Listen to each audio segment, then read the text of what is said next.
আসসালামু আলাইকুম এভরিওয়ান, আশা করি সবাই অনেক অনেক অনেক ভালো আছো।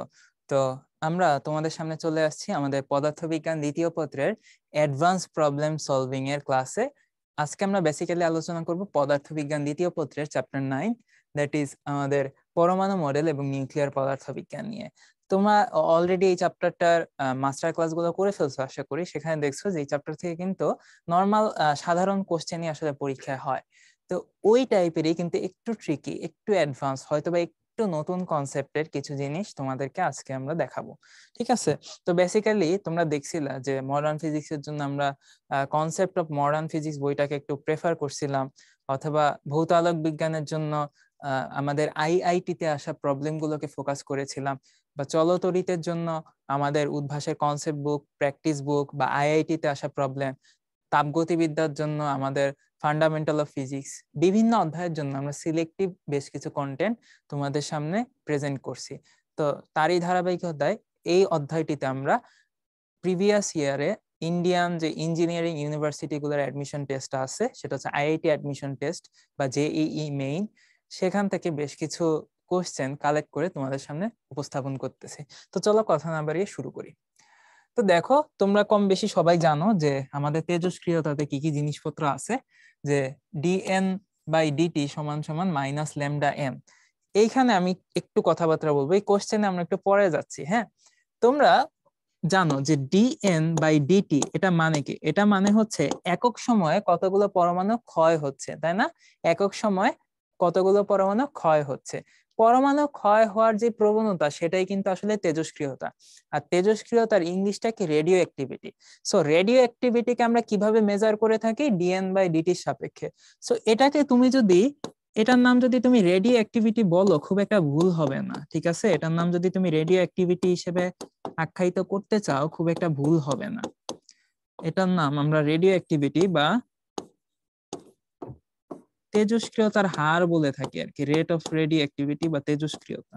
অর্থাৎ তেজস্ক্রিয়তা কতটুকু সেটা ডিফাইন করি কিন্তু আমরা ডিএন বাই ডিটি দ্বারা। এখন তোমরা এখানে অলরেডি দেখছো যে ভাই, এই যে আমাদের ডিএন বাই ডিটি, এইটা আসলে কিসের সমান?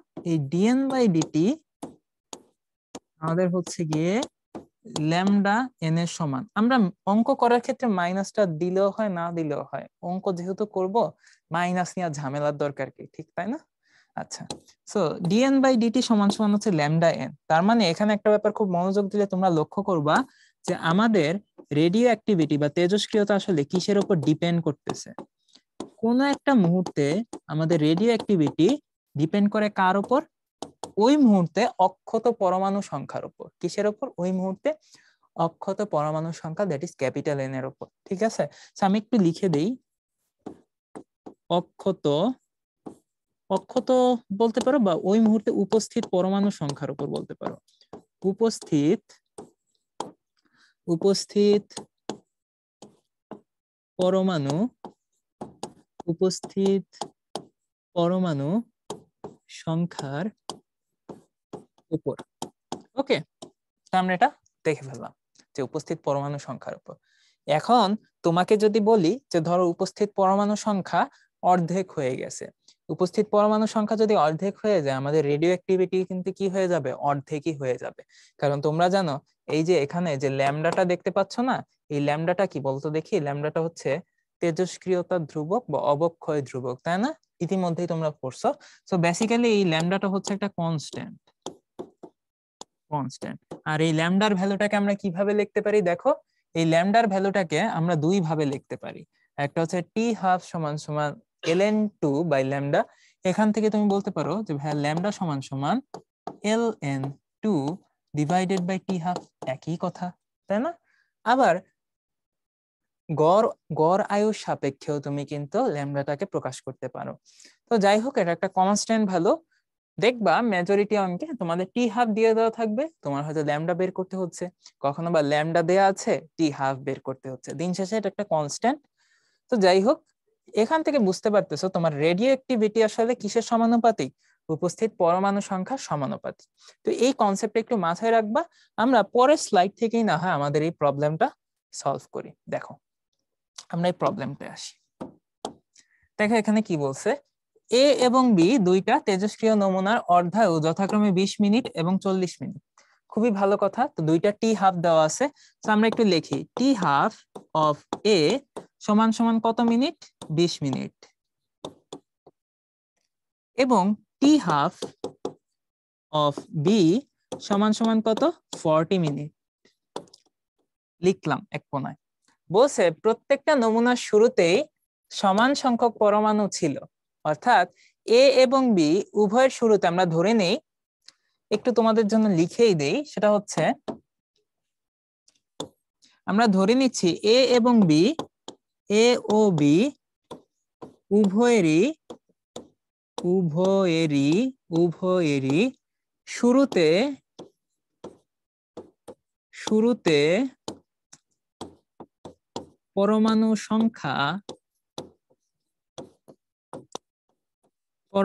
সংখ্যা আমরা ধরে নিচ্ছি এন ছিল। কত ছিল? এন ছিল। ভালো কথা। এখন দেখো প্রশ্ন করছে যে 80 মিনিট পরে এ এবং বি নমুনার ক্ষয়প্রাপ্ত পরমাণু সংখ্যার অনুপাত বের করো। খুবই ভালো, আসো দেখি। আমরা আগে এর দিকে তাকাই, এ পরমাণুর দিকে তাকাই, এ পরমাণু দিকে তাকাই। দেখো যখন টি সমান সমান 0 ছিল তখন সেখানে কতটা এ পরমাণু ছিল? এন সংখ্যক ছিল। কিন্তু এই এ পরমাণুটার অর্ধায়ু কত? অর্ধায়ু হচ্ছে আমাদের 20 মিনিট। ঠিক আছে, অর্ধায়ু কত? 20 মিনিট। তার মানে আমরা যখন টি সমান সমান 20 মিনিট পর দেখব তখন বলতো, তখন কি এই এ নমুনার এন সংখ্যক পরমাণু উপস্থিত থাকবে? থাকবে না, অর্ধেক হয়ে যাবে। সো এখন টি সমান সমান 20 মিনিট পর কয়টা এ স্যাম্পলের কয়টা পরমাণু থাকবে? n/2 সংখ্যক পরমাণু থাকবে। একটু সামনে আগায়, টি সমান সমান আরো 20 মিনিট গেল, এখন কত হইলো? 40 মিনিট। আগে ছিল টি সমান 0, 0 থেকে 20 মিনিট হওয়ার সময় অর্ধেক হয়েছে। আবার আরো একটা অর্ধায়ুকাল অতিক্রম করলো, আরো 20 মিনিট গেল, এখন 40 মিনিট সময়। 40 মিনিট সময় পরমাণু সংখ্যা আগের অর্ধেক হয়ে যাবে, অর্থাৎ n/2 এর অর্ধেক হয়ে যাবে। তো এখন পরমাণু সংখ্যা কত হবে? n/4 হয়ে যাবে। তো এভাবে করতে করতে আমরা সামনে আগাই, যে আরো 20 মিনিট আগাইলাম, এখন পেলাম টি সমান সমান 60 মিনিট। 60 মিনিটে পরমাণু সংখ্যা কত হবে? n/4 এর অর্ধেক, দ্যাট ইজ n/8 হয়ে যাবে। আরেকটু সামনে আগাবো, এখন আরো 20 মিনিট সামনে আগাইলাম, এখন টি সমান সমান 80 মিনিট সময় আসলো। 80 মিনিটে পরমাণু সংখ্যা কত হয়ে যাবে? n/8 এর অর্ধেক হয়ে যাবে, দ্যাট ইজ n/16 হয়ে যাবে। তার মানে খেয়াল করলে দেখতে পাবা যে আমাদের ফাইনালি টি সমান সমান 80 মিনিটে কি পরিমাণ এ স্যাম্পলের পরমাণু উপস্থিত আছে? দ্যাট ইজ n/16 পরিমাণ এ স্যাম্পলের পরমাণু উপস্থিত আছে। সো আমরা একটা নতুন স্লাইড নিই। দেখো নতুন স্লাইডে আমরা শুরুতে একটু বলে রাখি, সেটা হচ্ছে টি সমান সমান যখন 80 মিনিট চলে গেছে তখন আমাদের যে স্যাম্পল এ ছিল, স্যাম্পল এ তে কয়টা পরমাণু উপস্থিত আছে? n/16। তাহলে এখান থেকে খুব মনোযোগ দিলে তুমি বুঝতে পারবা ক্ষয়ে যাওয়া পরমাণুর সংখ্যা কত বা ক্ষয়প্রাপ্ত পরমাণুর সংখ্যা কত। একটু লিখে রাখো, এই মুহূর্তে উপস্থিত আছে n/16। তাহলে ক্ষয়প্রাপ্ত এ কয়টা? শুরুতে ছিল n সংখ্যক, আর এই মুহূর্তে উপস্থিত আছে n/16। তাহলে এই 80 মিনিট সময় জুড়ে মোট কতটুকু ক্ষয়প্রাপ্ত হয়েছে? n/15, that is n/16, that is 15 n/16। ওকে, এখন দেখো আমাদের এখন পুরো হিসাব নিকাশটা আমরা কার জন্য চালাবো? চালাবো বি স্যাম্পলের জন্য। লেখো sample B. Sample B, sample বিটা দেখো কি হচ্ছে। টি সমান সমান যখন 0 ছিল তখন কতটুকু ছিল? n সংখ্যক পরমাণু ছিল। এরপর দেখো এটার অর্ধায়ু কিন্তু কত মিনিট বলতো দেখি?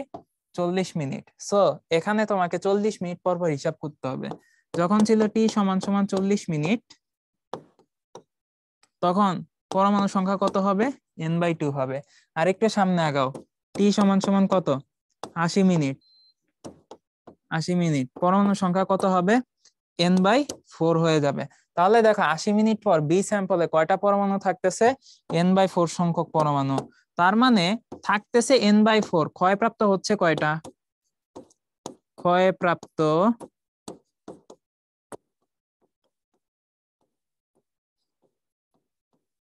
ক্ষয়প্রাপ্ত পরমাণু কয়টা থাকতেছে? n-n/4, that is 3n/4। তাহলে আমরা কিন্তু উভয় স্যাম্পলের জন্য ক্ষয়প্রাপ্ত পরমাণু সংখ্যা পেয়ে গেছি। তাহলে এখন কি করতে হবে? রেশিওটা বের করতে হবে। কার কার রেশিও? দেখো, এ এবং বি নমুনার ক্ষয়প্রাপ্ত পরমাণু সংখ্যার অনুপাত বের করতে হবে। সো দেখো, আমরা অলরেডি দেখছি যে আমাদের এ নমুনার ক্ষয়প্রাপ্ত পরমাণু সংখ্যা কত? এ নমুনার জন্য ছিল 15n/16, আর বি নমুনার জন্য কতটুকু দেখছি? 3n/4। সো এটা হচ্ছে আমাদের অনুপাত।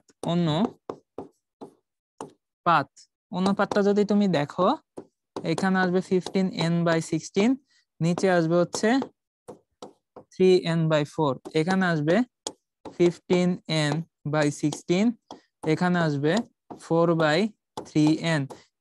n কাটা, এই 16 4 কাটা, নিচে আসছে 1 4 3 5। সো রেশিওটা চলে আসবে আমাদের 5:4। সো বেশ সুন্দর একটা প্রবলেম। এই অ্যাপ্রোচে তোমরা এই প্রবলেমটা সলভ করতে পারো। বাট তোমরা যদি ইকুয়েশন ধরতে চাইতা, অনেক একটু জটিল হইতো আর কি, সলভ করা যেত বাট একটু কমপ্লেক্স হইতো। সো এই অ্যাপ্রোচে তুমি খুব ইজিলি এই প্রবলেমটা সলভ করে ফেলতে পারবা। ওকে, সো সামনে আগে। বেশ সুন্দর একটা প্রবলেম, JEE অ্যাডভান্স 2016-তে আসছিল।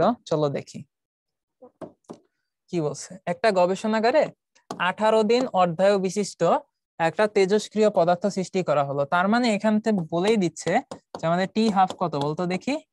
18 ডেজ। যার তেজস্ক্রিয়তার মাত্রা জানি কি দিয়ে বুঝায়? dn/dt। ঠিক আছে, dn/dt সমান সমান জানি কি? Lambda n। খুবই ভালো। তেজস্ক্রিয়তার মাত্রা ওই মুহূর্তে গবেষণাগারে তেজস্ক্রিয় সহনশীলতা নিরাপদ মাত্রার 64 গুণ। এখানে কিছু কথা বলা দরকার।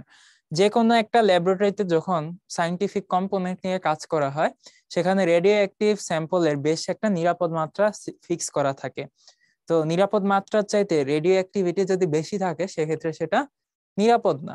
কথা হচ্ছে, কোন একটা সার্টেন মোমেন্টে কোন একটা ল্যাবরেটরিতে রেডিও অ্যাক্টিভিটির একটা লিমিট আছে বা মাত্রা আছে। খুবই ভালো। এখন এই যে রেডিও অ্যাক্টিভিটির লিমিট, রেডিও অ্যাক্টিভিটি কিন্তু যত সময় গড়ায় তত কমতে থাকে। কারণ কি? রেডিও অ্যাক্টিভিটির কারণে উপস্থিত পরমাণুর সংখ্যা কমতে থাকে, আর উপস্থিত পরমাণু সংখ্যা বা ক্যাপিটাল এন এর ভ্যালু যদি কমতে থাকে, dn/dt বা তেজস্ক্রিয়তার মাত্রাও কি হয়? কমতেই থাকবে। সো আমাদের কিছুদিন পর কিন্তু গবেষণাগারটা আবার নিরাপদ হয়ে যাবে। তো কতদিন পর গবেষণাগারটা নিরাপদ হবে সেটাই আমরা দেখতে চাচ্ছি।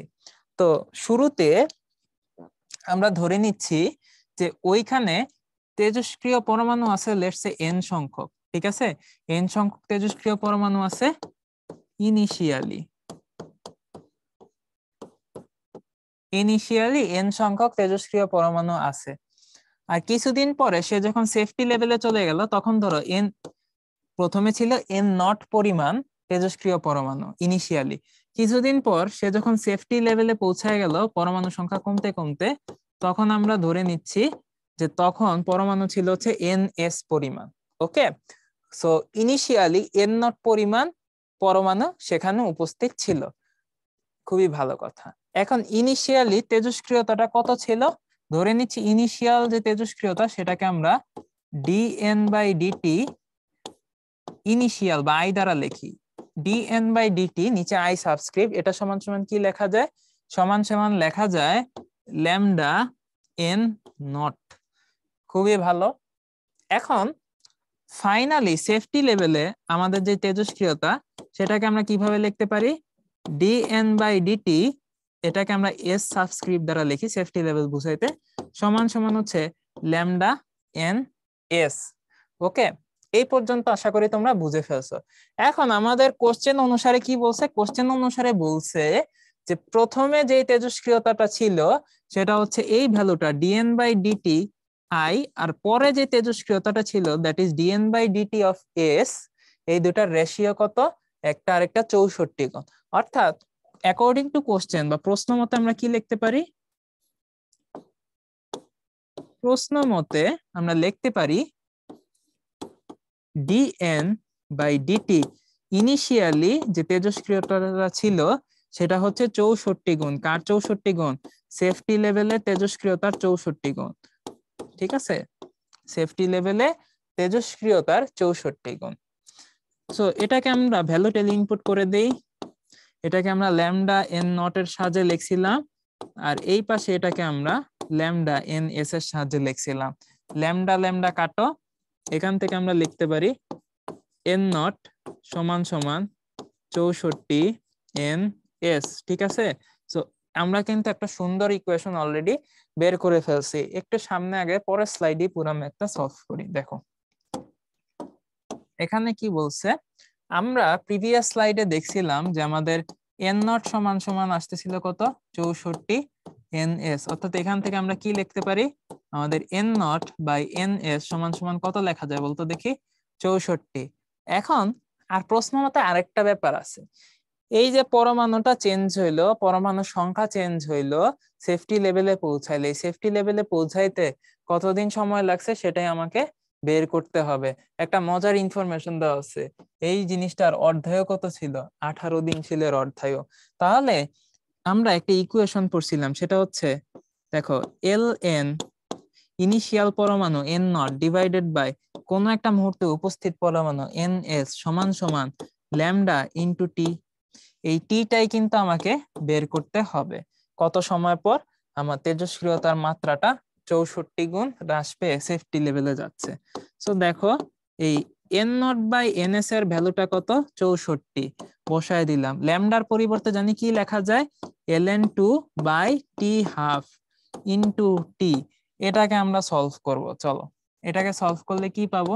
দেখো এখানে ln64, এখানে আসতে হচ্ছে ln2, আর ল্যামডার টি হাফের ভ্যালু কত? 18 ডেজ। আমি এটাকে ডেইজেই রাখলাম, মিনিট সেকেন্ডে নিয়ে আর ঝামেলা করলাম না। এটা হচ্ছে টি। তাহলে দেখো ln যে 64, এটাকে আবার কি লেখা যায়? এটাকে লেখা যায় ln⁶। এই পাশে লেখা যায় ln2 divided by 18 days into T. সামনে গেলে লেখা যায় 6 ln2 সমান সমান ln2 divided by 18 days into টি।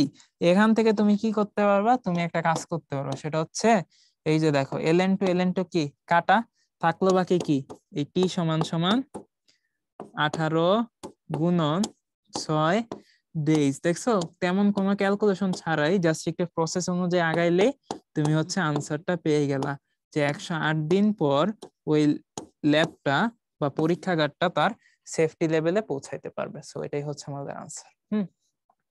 আশা করি বুঝছো। সামনে আগাই। এখন দেখো আরেকটা বেশ সুন্দর প্রবলেম আছে। এই সিমিলার প্রবলেম তোমাদের কনসেপ্ট বুকেও আছে, একটু অন্য ধাঁচে। দেখো কি বলছে, টি সমান সমান 0 সময়ে অর্থাৎ 0 সেকেন্ড সময়ে একটা ল্যাবে কেবলমাত্র এ তেজস্ক্রিয় নমুনা উপস্থিত আছে। খুবই ভালো কথা, এ তেজস্ক্রিয় নমুনা উপস্থিত আছে। এখন তুমি করলা কি, এটা বিকিরণের মাধ্যমে ভেঙে গিয়ে বি তে পরিণত হয়। এ এর অর্ধায়ু হচ্ছে 10 দিন। কত সময় পর ল্যাবে বি নমুনা এবং এ নমুনার অনুপাত 3:10 হবে। আচ্ছা কোশ্চেনটা একটু বুঝছো। তোমরা জানো যে যে কোনো একটা পরমাণু আলফা বিটা গামা বিকিরণের মাধ্যমে কি করে বলতো? অন্য একটা পরমাণু নিউক্লিয়াসে পরিণত হইতে পারে। সো এইরকম আমাদের কাছে দুইটা স্যাম্পল আছে, একটা হচ্ছে এ আর একটা হচ্ছে বি। এ ভেঙে কি তৈরি হয়? বি তৈরি হয়। এখন ব্যাপারটা আমি তোমাদেরকে এইভাবে বলি, এটাকে একটা রিয়েকশনের মাধ্যমে, কেমিক্যাল রিয়েকশনের মাধ্যমে বোঝানো সম্ভব। এ থেকে বি তে কনভার্ট হয় জিনিসটা। বাট কিছুদিন পর এই কনভার্সনের ফলে কি দেখা গেল? বি নমুনা এবং এ নমুনার রেশিওটা কত বলছে? 3:10। অর্থাৎ বি ইস টু এ হচ্ছে 3:10 হয়ে গেছে। ব্যাপারটা বুঝছো? অর্থাৎ তোমার কাছে যদি বিক্রিয়া স্থলে 30টা বি থাকে, তোমার এ থাকবে কয়টা বলতো দেখি? 100টা। অর্থাৎ এখানে তুমি বুঝতে পারতেছো, তোমার কাছে যদি মোট পরমাণু থাকে, তোমার কাছে যদি মোট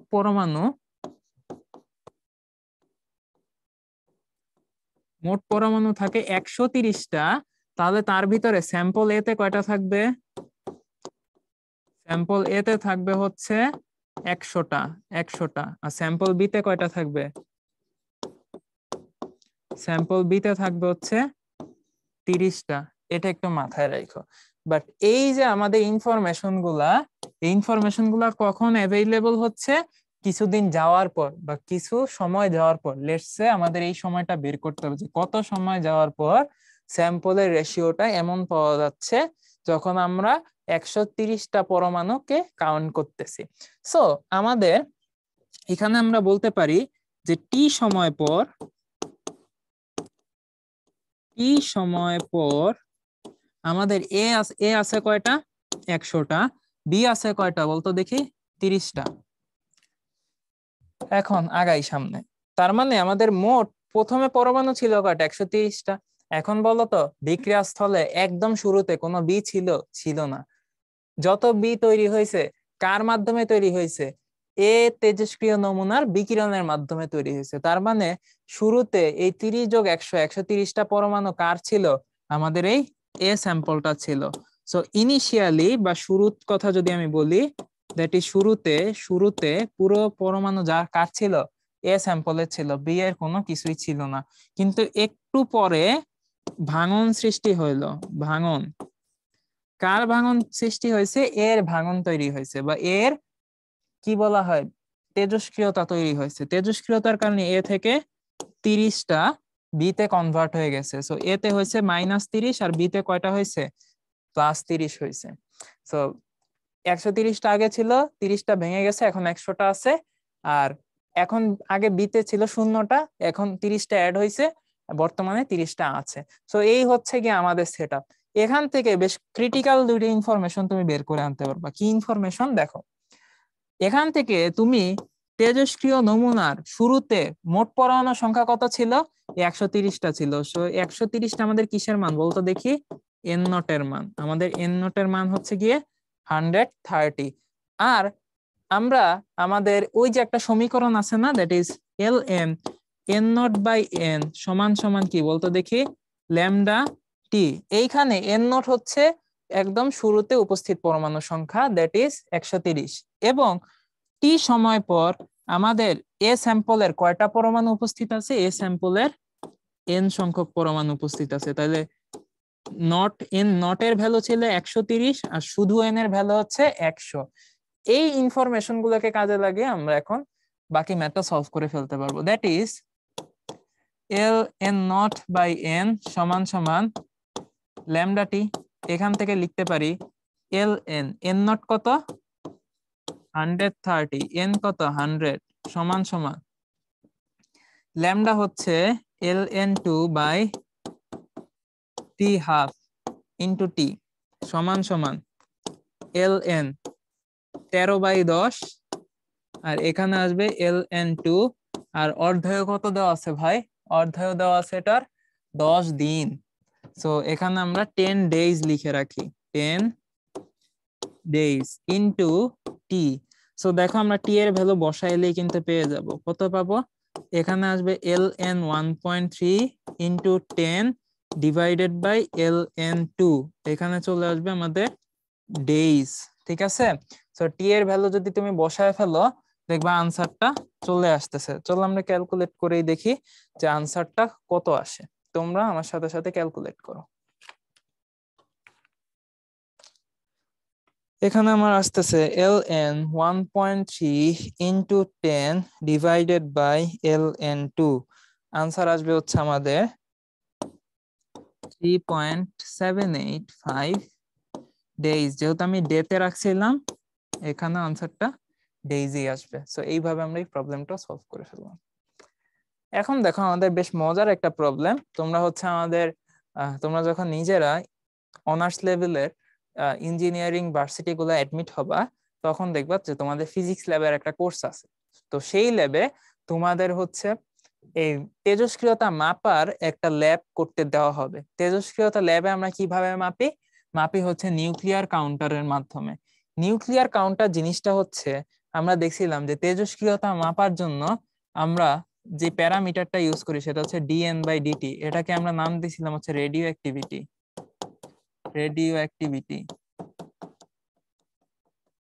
এই রেডিও অ্যাক্টিভিটিকে এত বড় না লিখে আমরা জাস্ট R দ্বারাই এক্সপ্রেস করতে পারি। ধরে নিচ্ছি যে আমরা R দ্বারা প্রকাশ করতেছি। তো এই যে রেটটা বা রেডিও অ্যাক্টিভিটিটা, এটাই হচ্ছে আমার নিউক্লিয়ার কাউন্টারে মাপে। কিভাবে? কাউন্ট পার সেকেন্ড এককে। দেখো শুরুতে টি সমান সমান শূন্য সময়ে যখন পরমাণু সংখ্যা ছিল সর্বোচ্চ, তখন সে কাউন্ট দিতেছিল কয়টা? 1600 কাউন্ট পার সেকেন্ড। কিন্তু একটু পরে যখন কি হয়ে গেল, পরমাণু সংখ্যা একটু কমে গেল, তখন সে কয়টা কাউন্ট দিতেছিল? টি সমান সমান 8 সেকেন্ডে সে কাউন্ট দিতেছিল 100টা। তার মানে ধাপে ধাপে কিন্তু কাউন্ট সংখ্যা কমে গেছে। কারণ হচ্ছে এই পরমাণুটা তেজস্ক্রিয়তার মাধ্যমে তেজস্ক্রিয় রশ্মি বিকিরণ করছে, পরমাণুটা নিজের সংখ্যা কমে গেছে। সো ধাপে ধাপে কি হয়েছে বলতো দেখি? ধাপে ধাপে একটা সময় আমাদের কাউন্টটা কমে গেছে। ঠিক আছে, তো খুবই ভালো কথা। এখন আসো আমরা এই প্রবলেমটা কিভাবে সলভ করতে পারি। প্রশ্নে বলছে টি সমান সমান 6 সেকেন্ডে কাউন্টারটা কতটা রিডিং দিবে। আচ্ছা, মনোযোগ দিয়ে খেয়াল করবা। একটা জিনিস বুঝো, আমরা অর্ধায়ু বলতে আসলে কি বুঝি?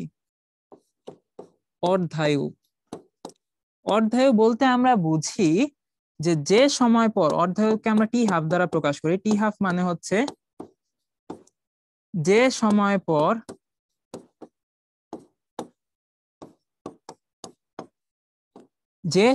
পরে পরমাণু সংখ্যা অর্ধেক হয়ে যায়, পরমাণু হাফ হয়। এবং তোমাদেরকে আমি এই কথাটার একটা মিনিং বলছিলাম একদম শুরু স্লাইডে, মনে আছে কিনা আমি একটু দেখাই। এইখানে বলছিলাম যে ভাই, পরমাণু সংখ্যা যদি অর্ধেক হয়ে যায়, তোমার রেডিও অ্যাক্টিভিটিও কত হয়ে যাবে? অর্ধেক হয়ে যাবে। তো এখন এটা আমরা একটু অ্যাপ্লাই করব। কিভাবে অ্যাপ্লাই করব সেটা হচ্ছে, খেয়াল করো, পরমাণু সংখ্যা অর্ধায়ু সময় পরে অর্ধেক হয়ে যায়। তার মানে আমরা বলতে পারি টি হাফ সময় পরে, আমাদের রেডিও অ্যাক্টিভিটিটাও কি হয়ে যাবে? রেডিও অ্যাক্টিভিটি এটাও কি হয়ে যাবে? অর্ধেক হয়ে যাবে। খুবই ভালো কথা, অর্ধেক হয়ে গেল। তার মানে আমরা বলতে পারি প্রথমে সে রেডিও অ্যাক্টিভিটি কত শো করতেছিল, সে কতটুকু আর শো করতেছিল? প্রথমে শো করতেছিল সে 1600 কাউন্ট পার সেকেন্ড। কিন্তু একটু পরে কি আর 1600 কাউন্ট দিবে না। কিভাবে এটা চেঞ্জ হচ্ছে আমি একটু দেখাই। দেখো এটা কাইন্ড অফ এইভাবে চেঞ্জ হচ্ছে। দেখো ধরো টি সমান সমান যখন সময় ছিল 0 মিনিট, তখন সে রেডিও অ্যাক্টিভিটি দেখাচ্ছিল, আর সে দেখাচ্ছিল 1600। সি পার সেকেন্ড লিখলাম, কাউন্ট পার সেকেন্ড। ঠিক আছে, এত বারবার কাউন্ট লেখার ঝামেলা। এরপরে সে যখন অর্ধায়ু সময় পার করবে, ঠিক আছে, একটা অর্ধায়ু সময় যখন সে পার করবে,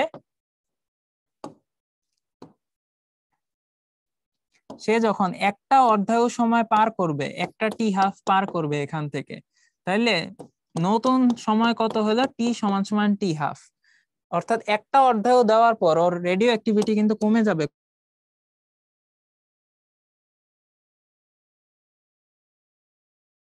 কাল পার করলো, এখন সময় কত হবে? টি সমান সমান 2 × টি হাফ, অর্থাৎ দুইটা অর্ধায়ু সমান পরিমাণ সময়। তো এখন ওর রেডিও অ্যাক্টিভিটি কত হবে বলতো? আগের চাইতে অর্ধেক, 800 চাইতে অর্ধেক, কত হয়ে গেল? 400। একটু পরে সে কি করবে? আরো অর্ধায়ুকাল অতিক্রম করলো। আরো অর্ধায়ুকাল অতিক্রম করলে কি অবস্থা হবে? টি সমান সমান আমাদের 3 টি হাফ সময়। ঠিক আছে, আরেকটা অর্ধায়ু দিল, টি সমান সমান 3 × 3টা অর্ধায়ুকালে সমান পরিমাণ সময় গেলে ও কয়টা কাউন্ট দিবে বলতো? 400-র অর্ধেক দিয়ে দিবে। 400-র অর্ধেক কত? 200। এরপরে আরেকবার সে আরো অর্ধায়ুকাল অতিক্রম করলো। আরেকটা অর্ধায়ুকাল অতিক্রম করার পরে ওর সময়কাল কত হলো? টি সমান সমান 4 × টি হাফ। ঠিক আছে, সো 4টা অর্ধায়ুকাল অতিক্রম করার পরও দেখলো ওই নিউক্লিয়ার কাউন্টারটা কত কাউন্ট দিতেছে? 100 কাউন্ট দিতেছে। দেখো তো, আমরা আমাদের কাঙ্ক্ষিত একটা লক্ষ্যে পৌঁছে গেছি, সেটা হচ্ছে 100 বার কাউন্ট দিতেছে একটা সেকেন্ডে। এটা কোন সময়ের জন্য? কোশ্চেনে বলা আছে টি সমান সমান 8 সেকেন্ড সময়ের জন্য। আর আমরা আমাদের হিসাবের মাধ্যমে দেখলাম মোট কয়েকটা অর্ধায়ু ওই পর্যায়ে পৌঁছাইতে আমাকে পার করতে হয়েছে। অর্থাৎ 100টা কাউন্ট পার সেকেন্ড দেয় এমন রেডিও অ্যাক্টিভিটি পাইতে আমাকে ঘুরে ঘুরে কয়টা বা কয়টা অর্ধায়ুকাল অতিক্রম করতে হয়েছে? দেখো 4টা অর্ধায়ুকাল অতিক্রম করতে হয়েছে। অর্থাৎ এখান থেকে আমরা বলে ফেলতে পারি এই 4টা অর্ধায়ুকাল that is 4 into T half আসলে কত সময়ের সমান? এই 8 সেকেন্ড সময়ের সমান। সো 4টা অর্ধায়ুকাল আমাদের 8 সেকেন্ড সময়ের সমান। এখান থেকে আমরা বলতে পারি যে একটা অর্ধায়ুকাল আমাদের কয় সেকেন্ড সময়ের সমান? 2 সেকেন্ড সময়ের সমান। ঠিক আছে, এখন আমাকে বলছে যে 6 সেকেন্ডে কাউন্টারটা রিডিং কত দিবে। দেখো এটা আমরা পরের স্লাইডে খুব ইজিলি এখন সলভ করতে পারবো।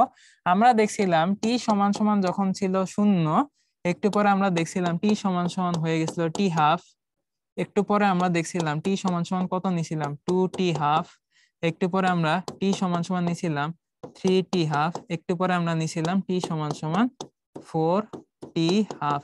এখন কিন্তু আমরা টি হাফ গুলার ভ্যালু জানি, আমি বাঁকা লিখছি।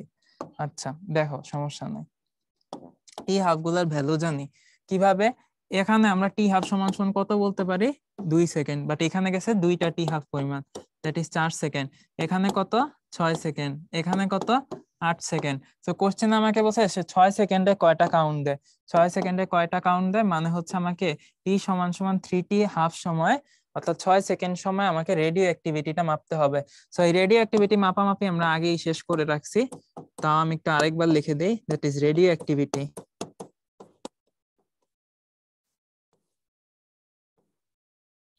এই রেডিও অ্যাক্টিভিটিটা আমরা এখন একটু দেখবো। সেটা হচ্ছে শূন্যতে ছিল 1600, এরপরে হয়ে গেছে 800, এরপরে হয়ে গেছে 400, এরপরে হয়ে গেছে 200, এরপরে হয়ে গেছে 100। সো আনসার আশা করি পেয়ে গেছো, কোনো প্রকার অঙ্ক টঙ্ক করা ছাড়াই আমরা দেখলাম আনসার হচ্ছে টি সমান সমান 6 সেকেন্ডে সে কয়টা কাউন্ট দিবে? 200 কাউন্ট পার সেকেন্ড। ঠিক আছে, সো আমাদের আনসারটা কত? আনসারটা হচ্ছে 200 কাউন্ট পার সেকেন্ড। ওকে, আশা করি বুঝতে পারছো। তো এই ছিল আমাদের তেজস্ক্রিয়তা টাইপটার আন্ডারে বেশ কিছু অ্যাডভান্স প্রবলেম। এটা বেশ সুন্দর একটা প্রবলেম। হ্যাঁ, অঙ্ক টঙ্ক করতে গেলে প্যাচ হবে অনেক, এটা হচ্ছে অর্ধায়ুর কনসেপ্ট দিয়ে করতে পারবা। এখন দেখো আমাদের একটা আলফা কণার কথা বলা আছে, এটা 5.3 মেগা ইলেকট্রন শক্তি বিশিষ্ট, সরাসরি কপার নিউক্লিয়াসের দিকে ধাবিত হচ্ছে। কপার নিউক্লিয়াস এবং আলফা কণা সর্বনিম্ন দূরত্ব নির্ণয় করো। আচ্ছা, এখানে তোমাদের একটা মাথায় রাখা দরকার, আমাদের যে কপার নিউক্লিয়াসটা আছে তোমরা জানো যে কপারের পারমাণবিক সংখ্যা কত বলতো দেখি? কপারের পারমাণবিক সংখ্যা হচ্ছে 29। ঠিক আছে, তার মানে একটা কপার নিউক্লিয়াসে চার্জ কত বলতো দেখি? এখানে 29টা প্রোটন আছে, তার মানে চার্জ হবে কত? 29 ইন্টু ই। ঠিক আছে, কপার নিউক্লিয়াসের চার্জ। এখন জিনিসটা একটা ভিজুয়ালাইজ করো ভাই, তোমাকে একটা কপার নিউক্লিয়াসের সামনে কে আসতেছে? একটা আলফা কণা আসতেছে বা একটা আলফা পার্টিকেল আসতেছে। ব্যাপারটা অনেকটা এইরকম যে এইটা মনে করো একটা আলফা পার্টিকেল, অবশ্য নিউক্লিয়াসটা অনেক ছোট আঁকছি, যাই হোক এই আলফা পার্টিকেলটা এই কপার নিউক্লিয়াসের সামনে আসতেছে। এখন তোমরা জানো আলফা পার্টিকেলের চার্জ হচ্ছে দ্বি ধনাত্মক হিলিয়াম নিউক্লিয়াস, চার্জ হচ্ছে +2, আর এই যে কপার নিউক্লিয়াস এটা চার্জ আবার কত? +29 ই। সো এই কপার নিউক্লিয়াসটা আলফা কণাটাকে কি করবে? বিকর্ষণ করবে। এই বিকর্ষণের কারণে কোন দিকে বিকর্ষণ করবে একটু খেয়াল করো, বিকর্ষণ করবে কিন্তু ওর গতির উল্টা দিকে। অথচ এই আলফা কণাটা একটা বেশ ভালো velocity, let's say V velocity নিয়ে এই নিউক্লিয়াসটার দিকে আসতেছে। এখন চিন্তা করো এই আলফা কণাটার উপরে আমাদের এই নিউক্লিয়াসটা উল্টা দিকে একটা বল প্রয়োগ করতেছে, একটা বাধা দানকারী বা গতির বিরুদ্ধে বল প্রয়োগ করতেছে। এই গতি রোধকারী বলের কারণে এই আলফা কণাটার বেগ কিন্তু কমতে থাকবে, কমতে কমতে কমতে কমতে সে যখন এরকম একটা পজিশনে আসবে তখন দেখা যাবে এটা মোমেন্টারিলি স্টপ হয়ে গেছে বা সম্পূর্ণরূপে থেমে গেছে। ব্যাপারটা অনেকটা এইরকম, তোমাদেরকে একটু বলি। ধরো এটা হচ্ছে একটা গাড়ি, এই গাড়িটার বেগ হচ্ছে এই মুহূর্তে 2 মিটার পার সেকেন্ড, এবং তুমি করলা কি? ব্রেক চেপে দিলা। কত মানের ব্রেক চেপে দিলা? লেটস সে উল্টা দিকে তুমি 2 মিটার পার সেকেন্ড স্কোয়ার মানের একটা ব্রেক চেপে দিলা। যদি তুমি ব্রেক চাপো কিছু সময় গেলে পরে দেখবা কি এই গাড়িটা আর মাত্র 1 সেকেন্ড যাওয়ার পরে স্থির হয়ে যাবে। এই গাড়িটা 1 সেকেন্ড যাওয়ার পরে কি হয়ে যাবে? স্থির হয়ে যাবে। স্থির হয়ে গেল। এখন কথা হচ্ছে স্থির হয়ে সে কি সামনে যাবে নাকি পিছে যাবে নাকি যেখানে ছিল সেখানেই থাকবে? কথা হচ্ছে তুমি যদি এটার উপর পিছন দিকে সবসময় 2 মিটার পার সেকেন্ড স্কোয়ার ত্বরণ অ্যাপ্লাই করে যাও তাইলে তোমার কমন সেন্স কি বলে গাড়িটা কোন দিক যাবে? স্থির অবস্থা থেকে আবার ত্বরণের দিকে বা উল্টা দিকে হাঁটা শুরু করবে না বা চলা শুরু করবে না?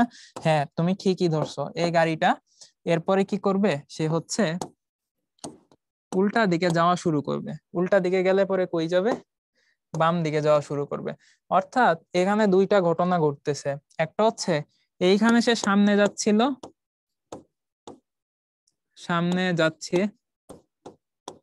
একটু পরে সে স্থির হয়ে যাচ্ছে, বা এটাকে আমরা বলি মোমেন্টারিলি স্টপ হয়ে যাচ্ছে।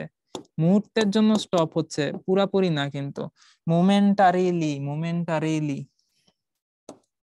মোমেন্টারিলি মোমেন্টারিলি স্টপ। দেন হচ্ছে এটা কি করে, ব্যাকে যাওয়া শুরু করে বা টার্নস ব্যাক।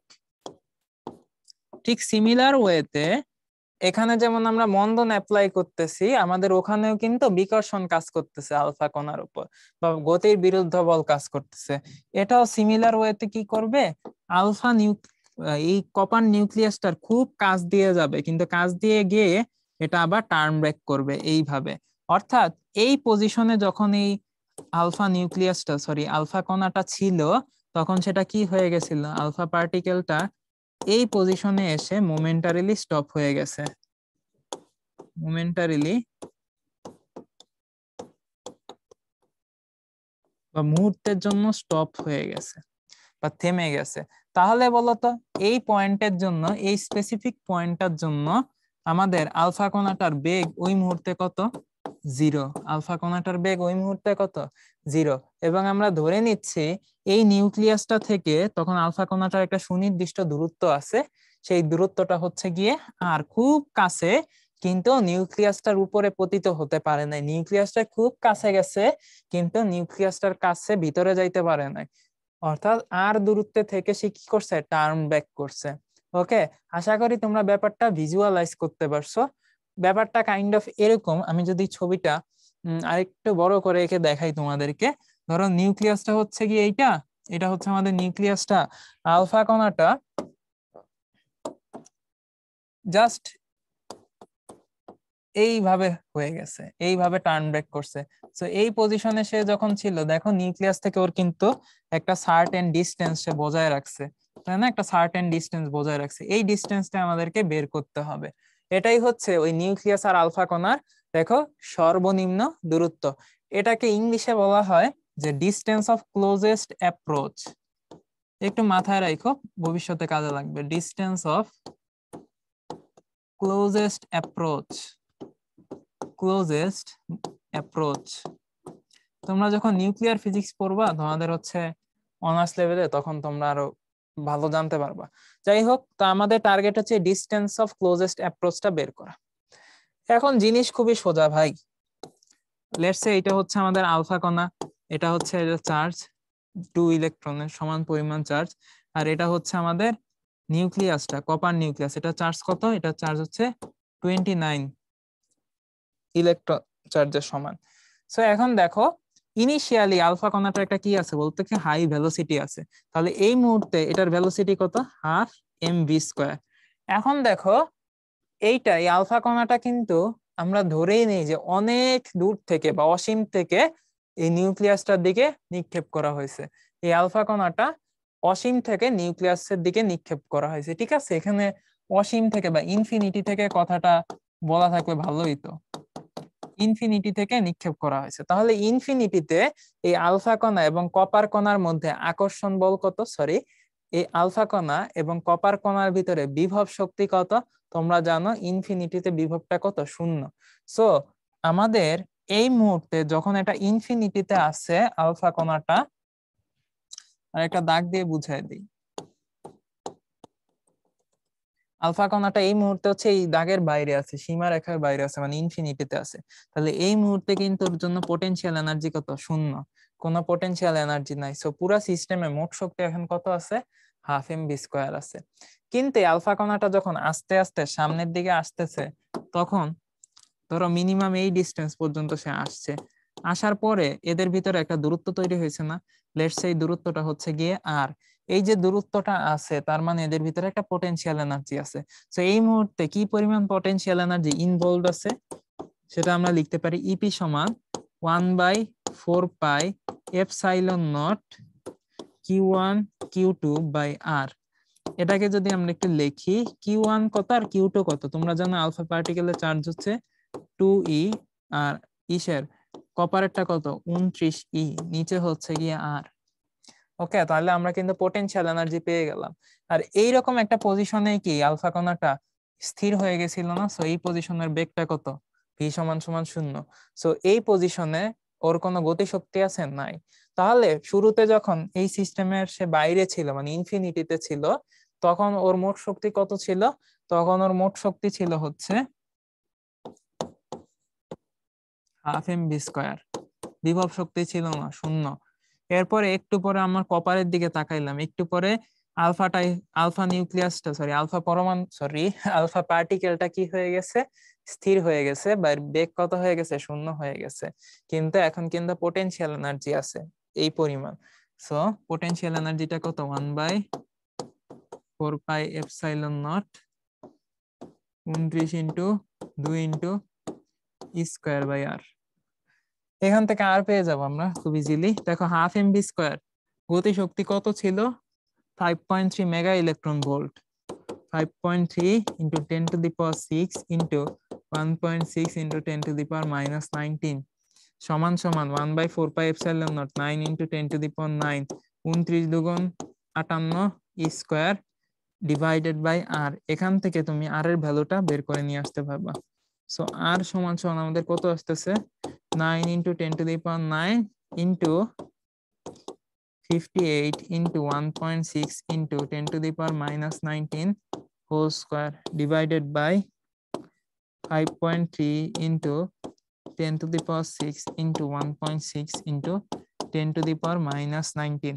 সো এটা হচ্ছে, পেয়ে যাবা তুমি আনসারটা ক্যালকুলেট করলে। দেখি ক্যালকুলেশন করে, ক্যালকুলেশন করলে তুমি পাবা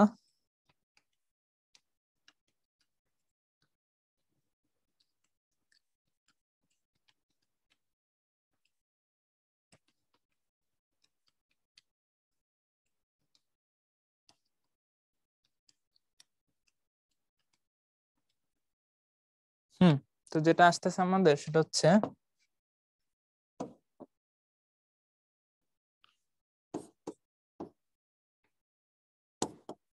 1.6 ইন্টু 10⁻⁻14 মিটার।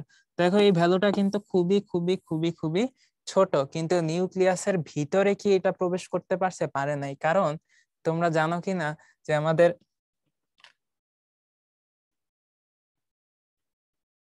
নিউক্লিয়াসের যে ব্যাসার্ধটা ছিল সেটা হচ্ছে কত? আমাদের নিউক্লিয়াসের ব্যাসার্ধকে আমরা RN দ্বারা লিখি। ব্যাসার্ধটা অনেকটা 10⁻⁻14 লেভেলের। ওকে, 10⁻⁻14 লেভেলের। কিন্তু আমাদের এই যে আরটা বা মিনিমাম ডিস্টেন্সটা, এটা কত? নিউক্লিয়াসের ব্যাসার্ধের চাইতে বড়। অর্থাৎ আমরা যে ছবিটা আঁকছিলাম সেই ছবিটাই কিন্তু পারফেক্ট। দেখো নিউক্লিয়াসের ভিতরে কি আমরা আলফা পার্টিকেলটাকে আঁকছিলাম নাকি নাই? আলফা পার্টিকেলটা এখানে এসে উল্টা দিকে ঘুরে যাবে, এটাই হচ্ছে তার প্রমাণ। এই যে এখানে খুব কাছাকাছি এসে ঘুরে গেছে। দেখো খুব কাছাকাছি এসে আলফা পার্টিকেলটা টার্ন ব্যাক করছে, এই আর কি। সো এই ছিল। পরের স্লাইডে আর কি ওই অঙ্কটাই আছে, এই স্লাইডটা আর কি আমাদের লাগতেছে না। তো আমরা যেটা করতে পারি, এটাকে আমরা ডিলিটের খাতায় ফেলতে পারি, এটাকে আমরা বাতিলের খাতায় ফেলতে পারি। হ্যাঁ, এটাকে আমরা বাতিলের খাতায় ফেলতে পারি। সো এই ছিল আমাদের আজকের ক্লাসটা। আশা করি সবাই ভালো মতো বুঝতে পারছে এই ক্লাসটা। তো সবার সাথে অন্য কোনো অধ্যায়ে অন্য কোনো কনসেপ্ট নিয়ে বা অন্য কোনো মজার অ্যাডভান্স প্রবলেম নিয়ে কথা হবে, দেখা হবে। সেই পর্যন্ত সবাই সুস্থ থাকো, ভালো থাকো। আল্লাহ হাফেজ, আসসালামু আলাইকুম।